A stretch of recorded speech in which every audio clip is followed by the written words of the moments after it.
Buenas, mis jóvenes Padawan. Seguimos hablando de ciencia ficción, pero esta vez voy a hacer algo diferente. Dado que estamos en mayo, en el mes de Star Wars, y ha terminado la temporada de Andor, la segunda temporada de Andor, que me ha fascinado, me ha gustado muchísimo, voy a hacer una cosa que normalmente no hago en este canal, que es hablar de la Guerra de las Galaxias. Pese a que casi todo mi léxico y muchos de mis ejemplos son audiovisuales y son del contenido de Star Wars, este no es un canal para hablar sobre cine o sobre contenido audiovisual, sino para hablar sobre literatura escrita. Por lo tanto, o al menos narrativa escrita en papel. ¿Qué significa esto? Que casi nunca yo hablo de materiales audiovisuales y al final Star Wars es, primero, es una franquicia fundamentalmente audiovisual, aunque también tiene libros, tiene historietas y tiene videojuegos, pero es una franquicia que inicialmente, o sea, es una idea, es un guión original. Es una idea que originalmente fue pensada para un audiovisual, para una película que fue La Nueva Esperanza, y a partir de ahí se construyó toda la franquicia. Por lo tanto, al no tener un origen literario, de un punto de vista transmedia, tal vez tenga elementos literarios, tiene novelas, no solo versiones noveladas de las películas, sino novelas propias que complementan toda la historia, toda la experiencia de Star Wars y el universo de Star Wars. Ni muerto voy a decir la palabra lore de Star Wars. El, Resulta que no hablo generalmente del contenido de Star Wars por esta razón, porque yo me baso casi todo en literatura. Sin embargo, creo que vale la pena mencionar, después de ver la segunda temporada de Andor, mencionar un elemento que posee la segunda temporada de Andor que sí tiene que ver al menos con los últimos movimientos dentro de la literatura de ciencia ficción en América Latina, que es la cantidad de puntos en común que tenemos los latinoamericanos con la segunda temporada de Andor. No solamente por el hecho de que, bueno, para empezar, el protagonista es Diego Luna, o sea, es un actor que es latino. Una buena parte de la producción y muchos de los directores de algunos capítulos son latinoamericanos, pero en la construcción, en el enfoque, incluso en elementos que irrumpen dentro de la creación de universos, dije que no iba a decir la palabra lore, dentro del universo, dentro de la mitopoiesis de Star Wars histórica de la franquicia, hay una irrupción de elementos latinoamericanos y de enfoques latinoamericanos que creo que vale la pena comentar. Desde siempre, desde el punto de vista de un creador de contenido sobre literatura, que es lo que soy yo, y de un escritor de ciencia ficción, que también es lo que soy.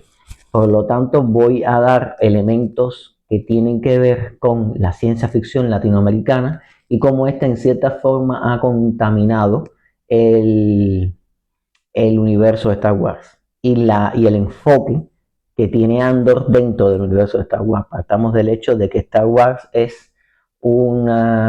empezó siendo una película, una serie de películas, y ahora es una franquicia que es fundamentalmente juvenil. El enfoque es juvenil, no es un enfoque que esté orientado a mostrar la gravedad de las cosas, es más bien sobre lo ligero, es más bien, opera sobre el goce del entretenimiento en el usuario.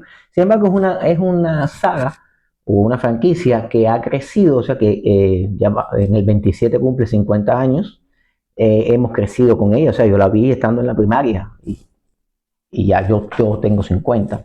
Por lo tanto, es una historia, es una saga que, digamos que la primera camada ha madurado.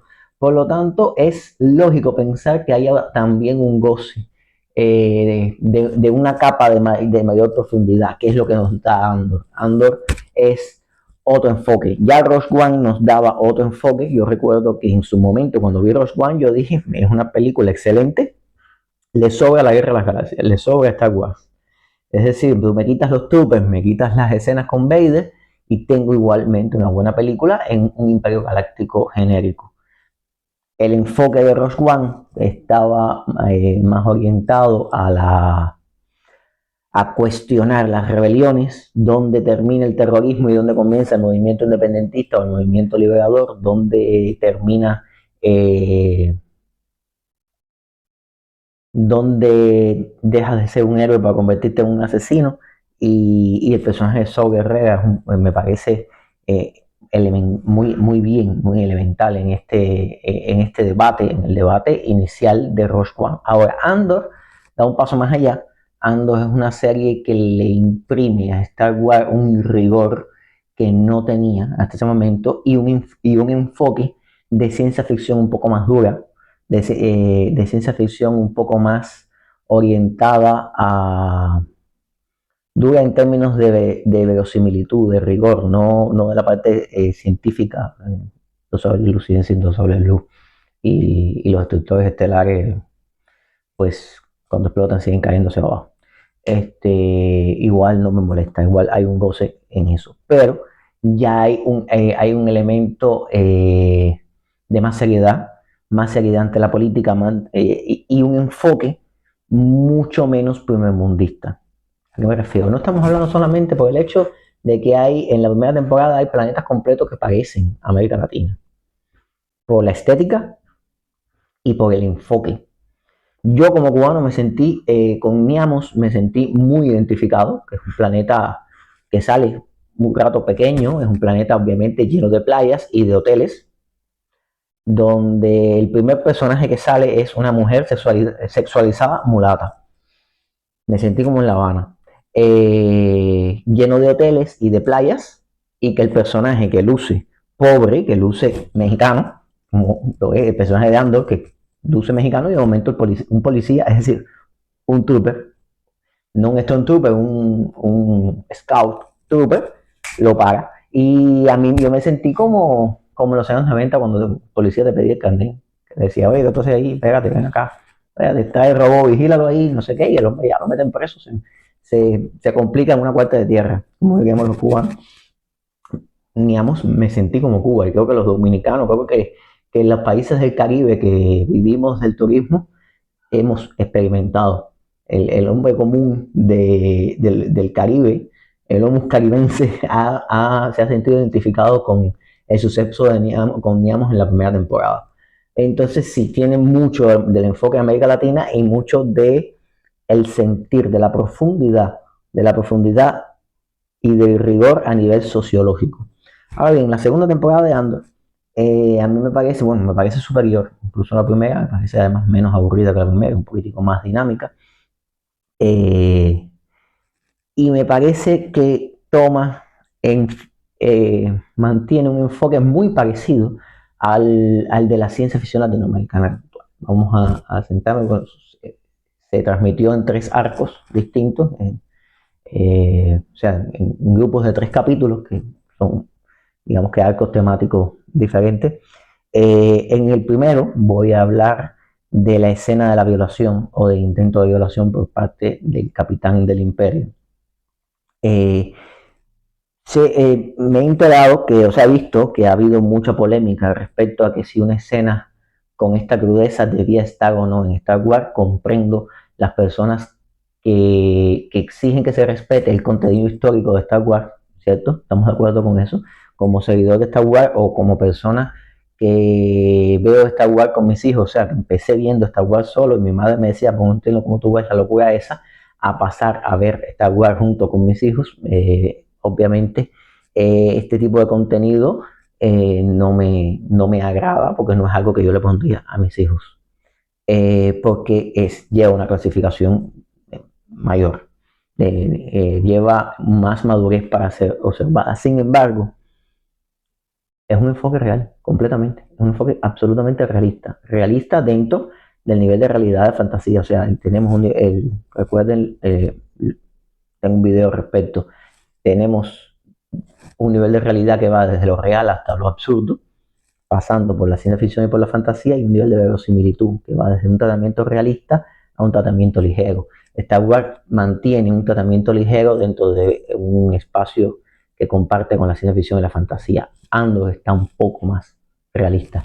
Le da un enfoque, es lógico que una figura intermedia de poder en un lugar completamente agrícola, que además está lleno de inmigrantes, es obvio que una violación iba a ocurrir ahí, y esto viene dado por un enfoque femenino de la ciencia ficción. Es decir, eh, muchos han hablado sobre el machismo en los escritores o en los creadores, de que los hombres ven las cosas con el enfoque masculino y los personajes femeninos están mal construidos. De hecho, hay una especie de teorema, lamentablemente cierto, de que en mucho contenido escrito por hombres, las mujeres generalmente cuando casi nunca están hablando dos mujeres, dos personajes femeninos hablando solo, y cuando hablan están hablando de los hombres. O sea, no hay... Esto viene por el desconocimiento del guionista, hombre, heterosexual, de cisgénero, patriarcal y todo eso, de cómo piensa la mujer, de falta de enfoque femenino en la ciencia ficción. Eso es algo que ha lastrado mucho a Hollywood, fundamentalmente. Pero la ciencia ficción latinoamericana tiene últimamente un enfoque más femenino. Hay muchas mujeres escribiendo desde el punto de vista, desde el enfoque femenino, desde el punto de vista, y muchos hombres que están apreciando esta literatura, analizando esta literatura y viendo el enfoque femenino. ¿A qué me refiero con el enfoque femenino? Yo lo comentaba con una amiga.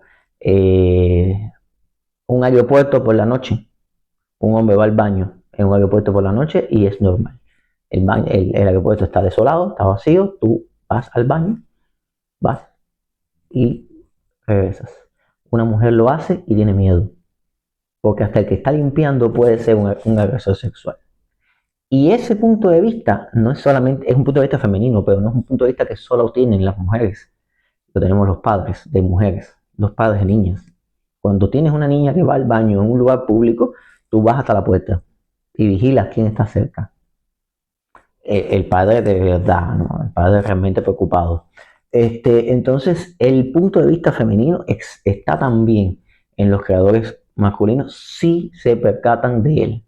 Y es el mayor problema que hay entre los géneros. Durante muchos años la ciencia ficción en todo el mundo ha tenido un enfoque absolutamente no solo masculino, sino excluyente de lo femenino, incluso que consideraba que lo femenino solamente era la historia de amor o la ñoñería rosa, y no es así.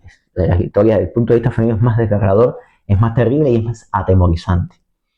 Y que un personaje se encuentre en una situación como la de este protagonista, el punto de vista femenino es el que te lleva a concebir la escena así. ¿Qué me gustó de esa escena y qué tiene que ver con América Latina? Que no es la escena de violación victimizando a la mujer. Eso es lo que haría un guionista de primer mundo. Eso es lo que haría alguien dentro de la ciencia ficción de los países desarrollados. Victimizaría a la mujer o no tocaría el tema. Sin embargo, aquí tocan el tema, lo llevan a su máxima expresión y al final la mujer no es una víctima. La mujer se empodera, pero no se empodera de una manera absurda, sino de una manera real. O sea, esa mujer está en una situación de vida o muerte. Porque comprendamos lo que es una violación para una mujer. Eso es extremo, pero además a ella no le consta que sobreviva después de la violación. Por lo tanto, ella está en una situación de vida o muerte y mata al oficial imperial. Lo mata sin tener ninguna piedad, y eso está bien. Justifica completamente al personaje. Nadie considera que el personaje no tiene ningún tratamiento de personaje femenino.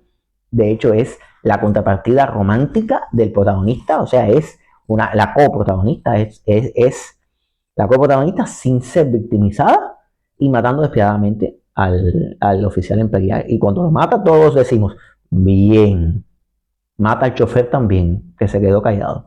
Ese punto de vista femenino en la ciencia ficción, porque no estamos hablando de una historia con una inmigrante irregular en la frontera entre de Guatemala y México. Estamos hablando del universo de Star Wars, el mundo de Star Wars, y de un planeta y de un oficial del imperio.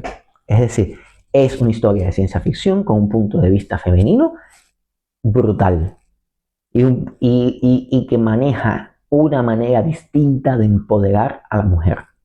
Y eso es la ciencia ficción latinoamericana, eso es el nuevo weird latinoamericano. Hay montones de autoras, eso es algo que podría haber hecho cualquier, cualquier autora en Latinoamérica.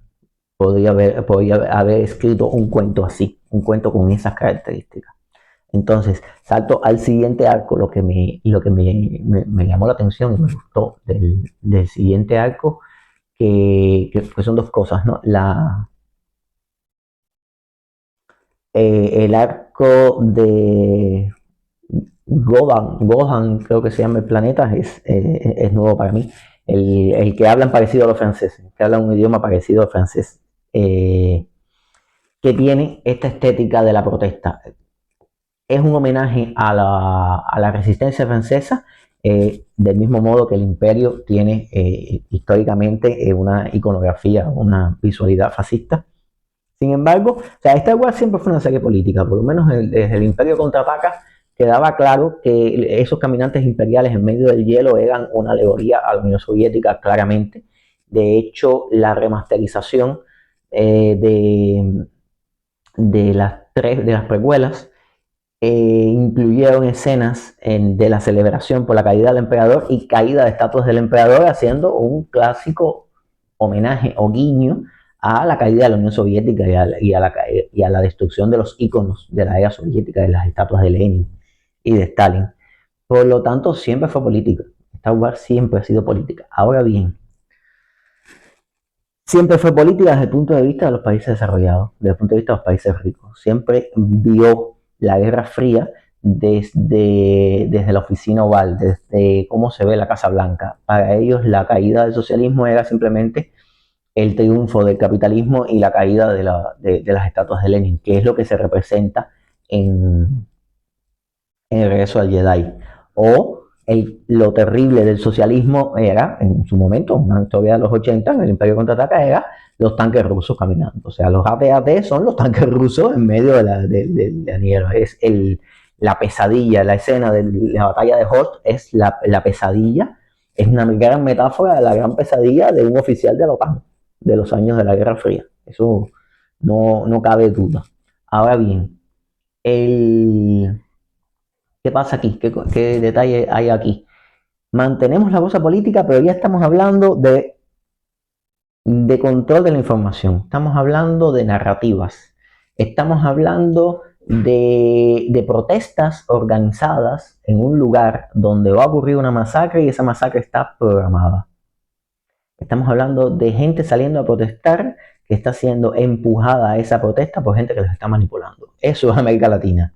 Esa historia se repite en muchos lugares de América Latina. Estamos hablando de personas que van sinceramente a protestar, a ejercer su derecho de protesta a un lugar y no salen vivos de ahí.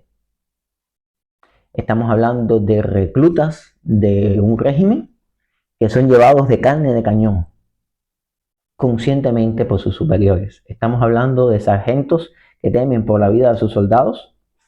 Estamos hablando de esposos que lloran ante el exceso de violencia cuando ven morir a su esposa en medio de una protesta a la que ambos fueron juntos. Estamos hablando de personas gritando de terror cuando se desencadena algo tan terrible que aquí se exagera con estos robots que empiezan a empujar a las personas y a matarlas, pero claramente estamos hablando de antimotines, estamos hablando de balas plásticas, estamos hablando de disparos, estamos hablando de todos los excesos que ocurren para reprimir una manifestación.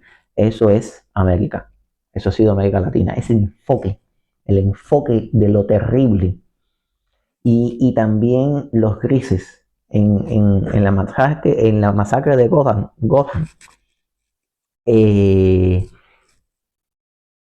Se puede apreciar los grises, se puede apreciar personas que desde que empieza la masacre saben lo que va a pasar y están dispuestos a darlo todo, que saben que están entrando en una batalla, y personas que entran pensando que van a tener una marcha pacífica. De hecho, hacen todo lo posible por hacer una marcha pacífica y mueren.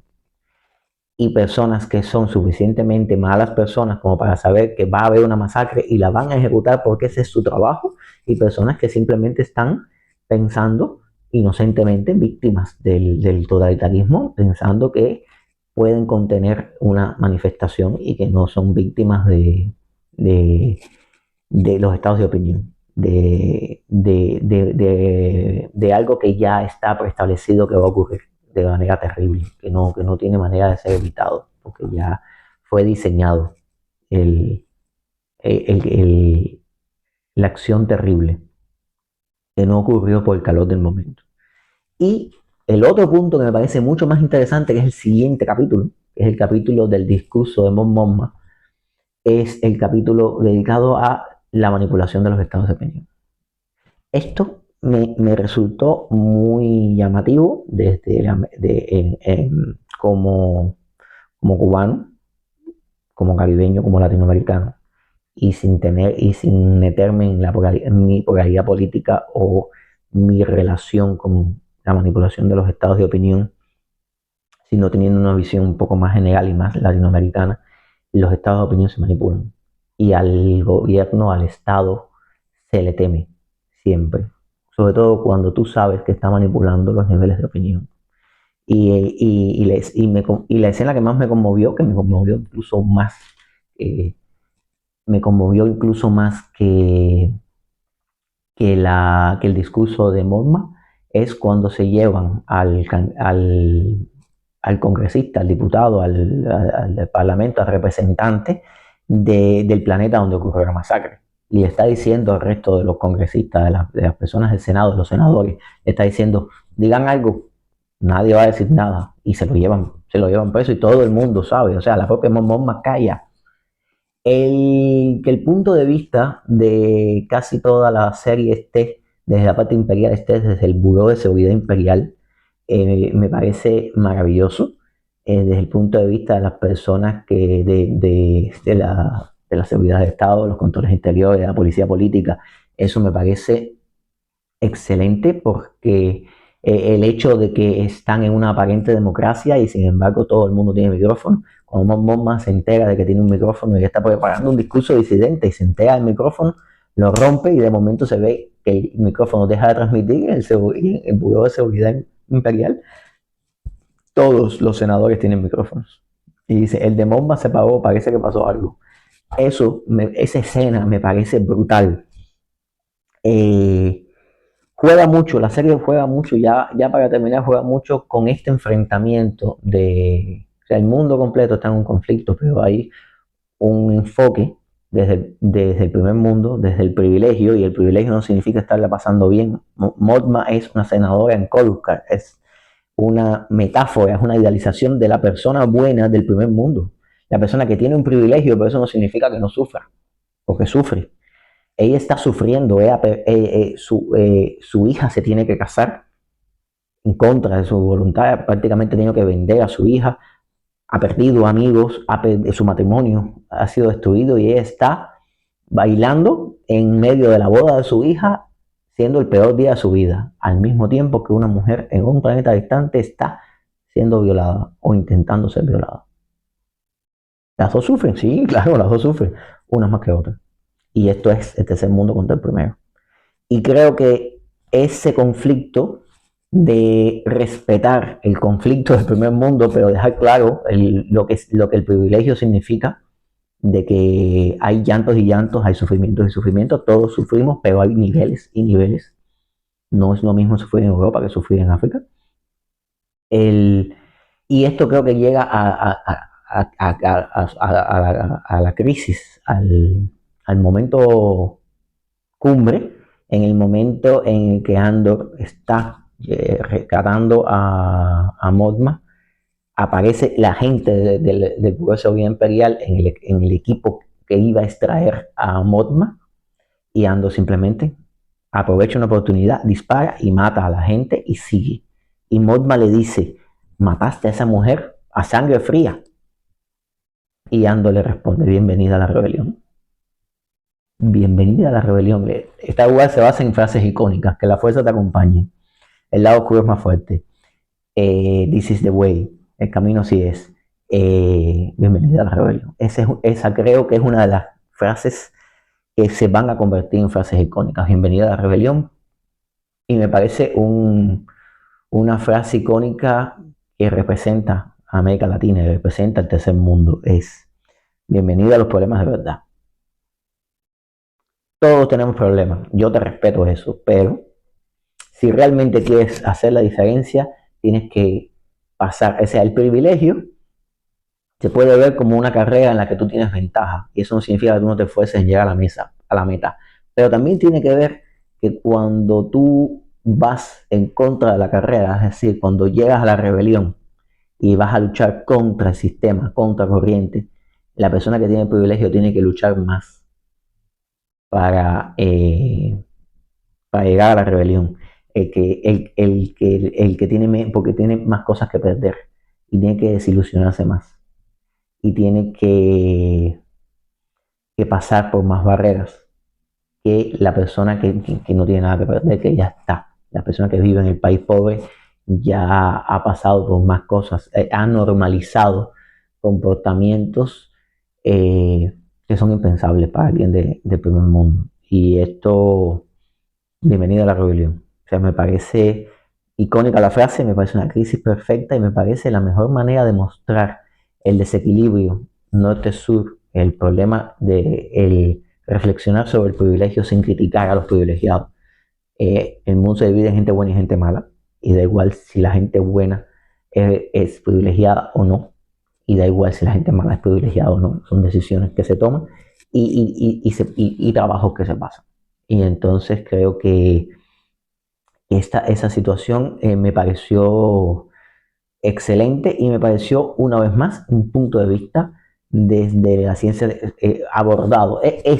Este problema del privilegio, este problema de las clases sociales es abordado por el movimiento de la ciencia ficción latinoamericana. Es decir, me sentí como ciencia ficción, o sea, como Star Wars tiene un gran lugar en mi corazón, yo pienso mucho en términos de Star Wars, es la serie de mi niñez, es la serie de mi juventud, es la serie de mi madurez, es mi goce, me gusta más que Star Trek, aunque considero que Star Trek siempre fue mucho más riguroso desde el punto de vista científico, es decir, mi literatura se acerca más a Star Trek que a Star Wars, sin embargo Star Wars me gusta más y me da más goce, sin embargo, creo que esta temporada de Andor ha tenido mucho más, me he sentido mucho más identificado como latinoamericano y como escritor, como creador de contenido de ciencia ficción en Latinoamérica, en el Caribe, me he sentido mucho más identificado con esta temporada de Andor y me parece excelente. Esto no significa que ahora todo el contenido de Star Wars que queramos tenga el nivel de madurez que tiene Andor o el nivel de profundidad o la visión latinoamericana. No estamos tratando de latinizar Star Wars, estamos simplemente disfrutando su latinización, al menos en este espacio y con este enfoque. Se agradece una serie de ciencia ficción de una franquicia querida y divertida, se agradece este cambio de enfoque, este cambio de aire, se agradece muchísimo. Y eso no significa que no me gusten los Sith dando machete rojo y herreo de naves espaciales. También me gusta, pero me sentí muy identificado. Entonces, esta posiblemente sea la última vez que yo hable de contenido audiovisual, porque esto, repito, no es un canal para hablar de cine, es un canal para hablar de literatura, de narrativa escrita. Pero de todas formas tenía que hacerlo. Así que sigan en contacto, seguimos en contacto y háganle caso a Reina. Dale like y suscríbete. Toca la campanita. Ahí abajo están los comentarios.